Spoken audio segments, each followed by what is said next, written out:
Welcome to another edition of Food, Faith, and Feelings, brought to you as an educational program under the nonprofit Manna Scholarship Fund. Our program is designed to help you better understand issues related to your physical and mental diet, what you consume that is impacting your head, your heart, and your soul. We are thankful to our business partnership with Paradigm Security and Mr. Rick Strawn for providing this opportunity to come to you today. We hope to enrich your lives as he has enriched ours. Our guest today again is Miss Tori Payton.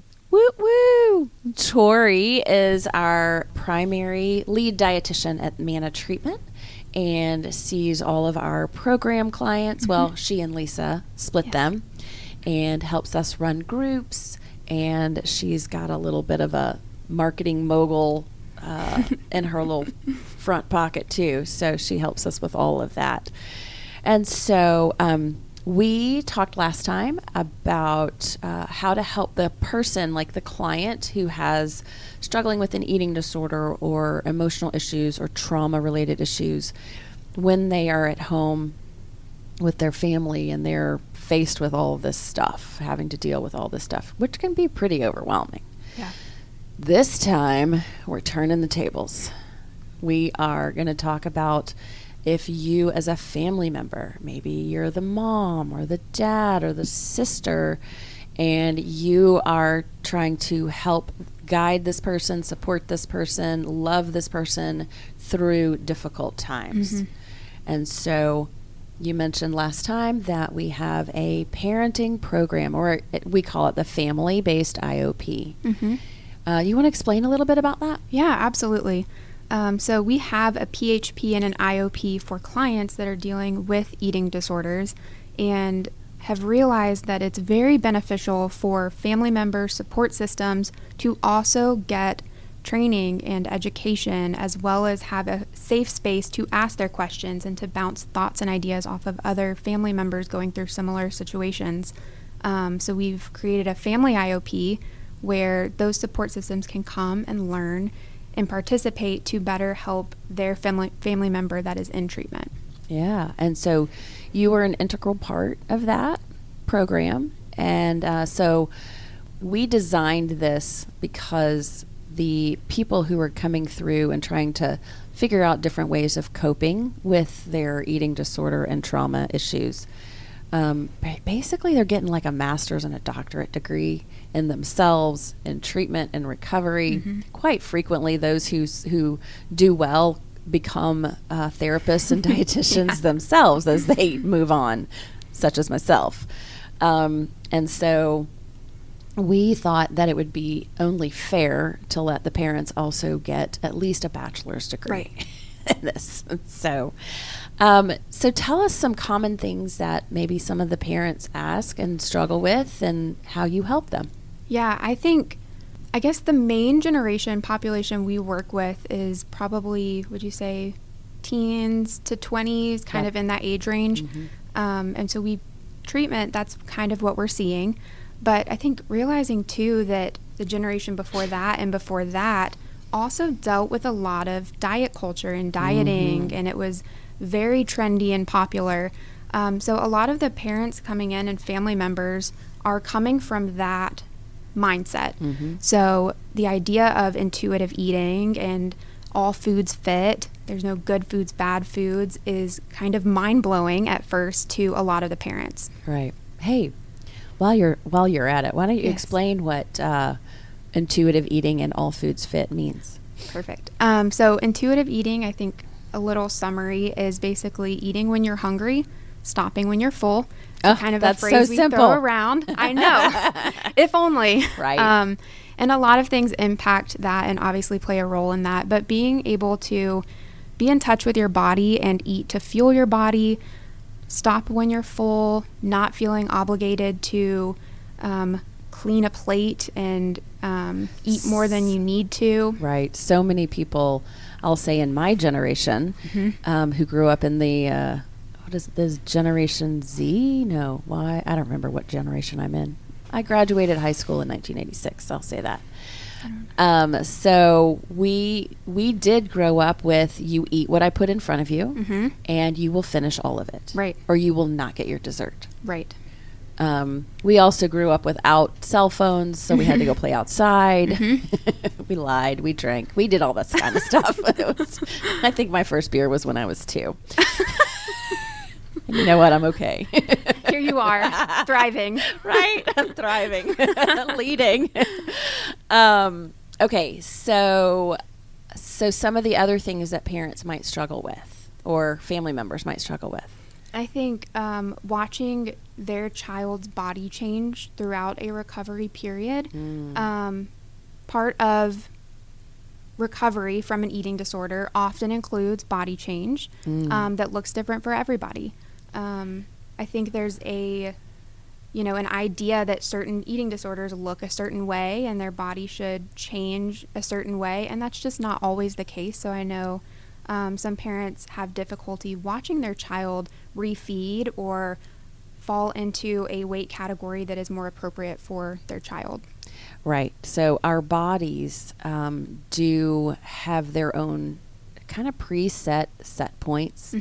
And based on what is going on with the age of the child, I mean, I have watched children grow up and grow out, and then grow up and then grow out. And as they are growing, their bodies are changing and adapting to what they need in that moment. And I think one of the things that most people don't understand is that for people who are struggling with, say, an anorexic or restriction, that is doing a whole host of things to your body.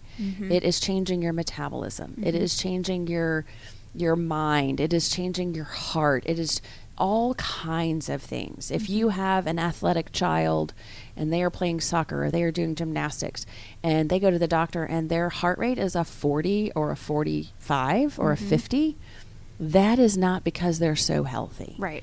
Lots of times eating disorders are hiding in the midst of athletes, especially top performers. Right. And so doctors also need to be educated. So I would just say to a parent who's dealing with a child who is, maybe they're heavier than what you are used to them looking. You know, I'm a blunt person. And so what I'm going to say is get over it and shut up. Yeah. I'm serious. Yeah. If your child has been struggling and they're going to be uncomfortable in their body anyway. Right. And for you to focus on it and make a comment, don't. Right. If you are afraid that they're getting too big, that's your issue. Exactly. You need to get into therapy. And I'm telling you, I am hot about this because there are so many people, adults, who project their own stuff onto their child, and they will not accept it as being their own. Their fears are, well, I don't want my child to struggle with the friendships and being rejected because of their weight or their size because I was. That is your stuff. Right. They are not living your life, and you need to get into therapy. Yes. We have plenty of openings. We will be glad to see you at Manna. Yes. The number is 770-495-9775. I mean it. And if we can't help you, we'll put you somewhere with someone who can. Okay, so yes. Now that I'm all off my soapbox. Perfect. Yes. Deal with your stuff, number one. Right. Deal with your stuff. So what are some other issues that they bring? I think questions? A lot of times they feel isolated. They feel like everyone is watching them. Everybody's watching what they put on their plate, watching what they eat. Oh, the person with maybe an eating disorder. Right. Yes. Oh, yeah. Yeah. Now I'm going to tell you a personal story. Okay. I had my eating disorder, right? I was anorexic and then I was bulimic for 4 years, 14 to 18. And I just told my story of the family member that told me I was fat at Thanksgiving. So for the next probably 10 or 15 years, every time I went home for Thanksgiving, even though I was not binging, I was not purging, I was not restricting any longer, I still felt like everyone in the room, all of my family members were watching me. Yes. Especially if I went to the bathroom after I ate. And so having that as this sort of imaginary audience is hell. Yes. So what would you say to a parent? I would say, and this is feedback from some clients as well, I've asked them what would be helpful to communicate with your parent in those moments. And they have said it would be very helpful to have a conversation beforehand and for their parent or family member to come and say, so here's the situation, you know, family's coming over, we're having Christmas dinner, whatever it is. How can I support you? What's going to be hard? How can we make it easier? What would be helpful for you? And having like just open dialogue about what that could look like, what can be changed or tweaked or discussed ahead of time so that you're not going into it flustered and unknowing. And that helps calm anxiety a little bit per some clients that have spoken up. That's great. So basically, like if a family member, a parent or whoever asks, actually tell them if you're the client. Yes. And then I would say for the family member that's being sought out, listen. Yes. And I know some parents from the family IOP group have also spoken up and said they're worried about triggering their client. They don't know what to say or not to say, so sometimes I think they stay silent. How would you advise them if they are worried about triggering their child or family member? 100% of the time, an eating disorder is not about food. Mm-hmm. So you don't want to focus on the food. If you notice that your child is quiet or hiding or staying in their room or in the bathroom or, you know, otherwise are struggling, then I would say, what is going on? Are you struggling and how can I support you? Okay. You look like you are sad. You look afraid. I see you're withdrawing. So focus on that behavior and not the food, because the food becomes the coping skill, right? The food is speaking the words that the person cannot. Right. And so it's very similar to drinking. So if you notice that a family member is drinking, you can say, are you struggling with something? Like, are you worried? Are you scared? Like angry? Like, you know, God, that Aunt Hattie, she doesn't know when to shut up, does she? Like, and I personally, as a therapist and as a human, I like to make people laugh. Right. And so what was that word that is in the group room that if you say it in an angry way? Oh. Bubble? No. Bubble. Is it bubble? Like that, yeah. So in your angriest tone, say the word bubble. Mm-hmm. Bubble.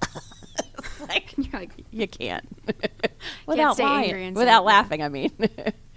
What are some other ways to just like lighten the mood maybe? Mm-hmm. And maybe not have to like get into it right then and there. Right.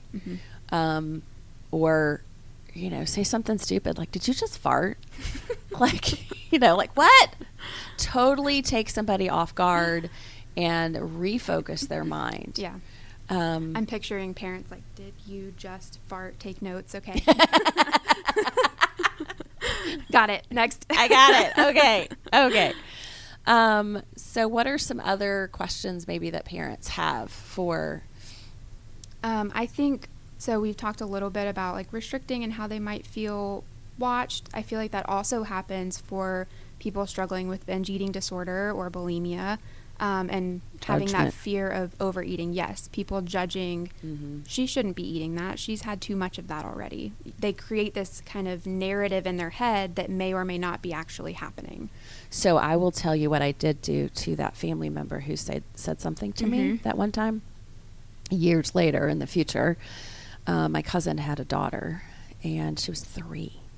And so this person said, oh, she's looking fat. And I heard her.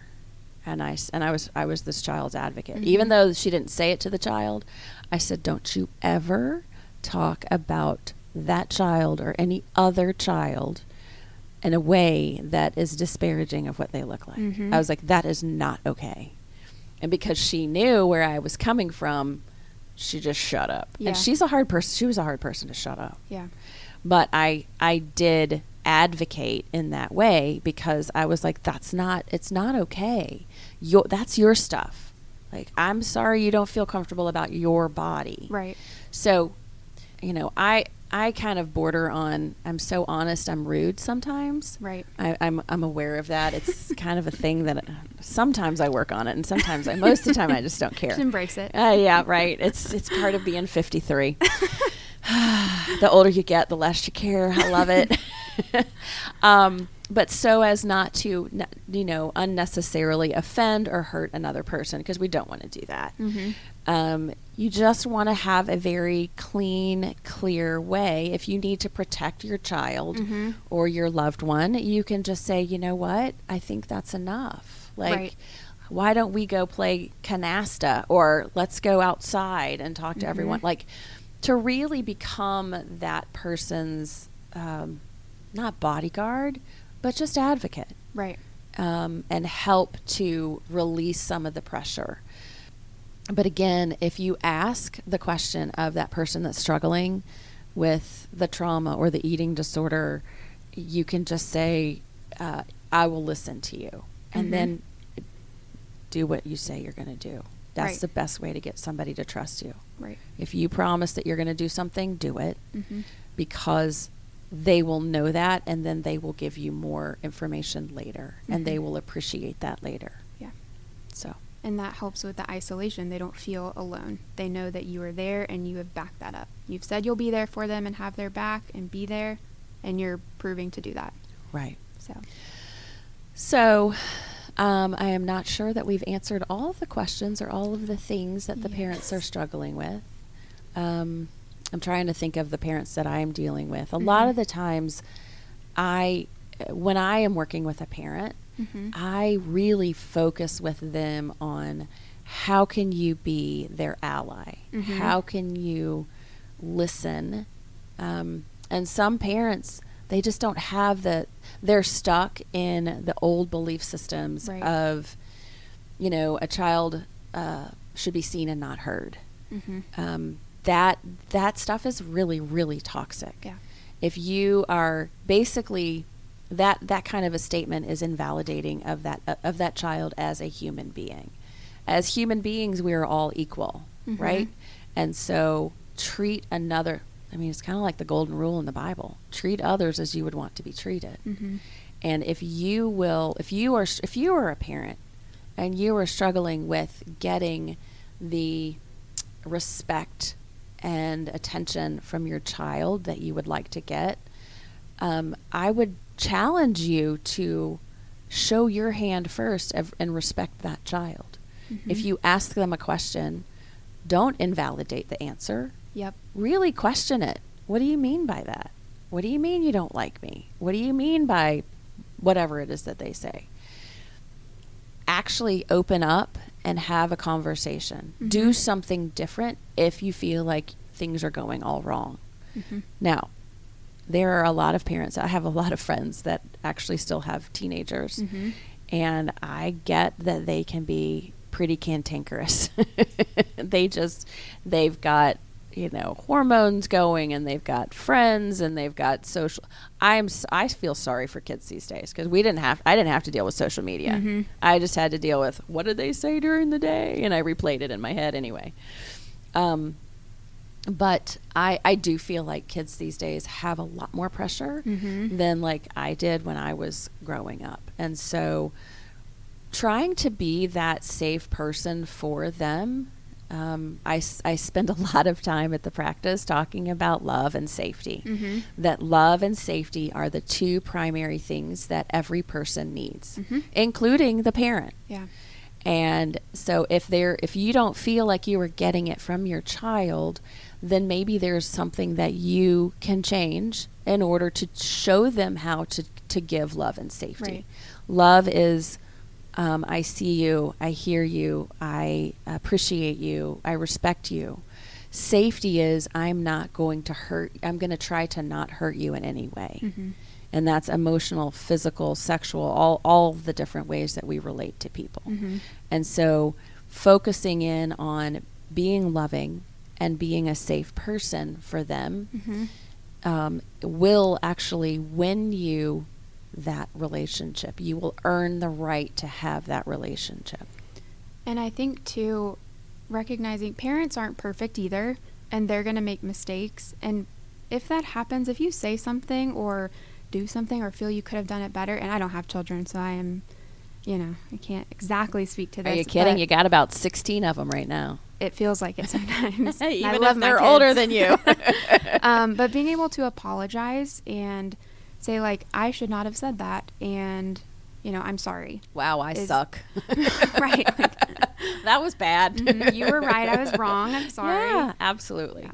Yeah. Because that kind of deepens that, like, love and trust and, like, oh, okay. Well, and making sure that they know that it's okay to make a mistake. Yes. Like, if I know that when I'm human and I make mistakes, Mm-hmm.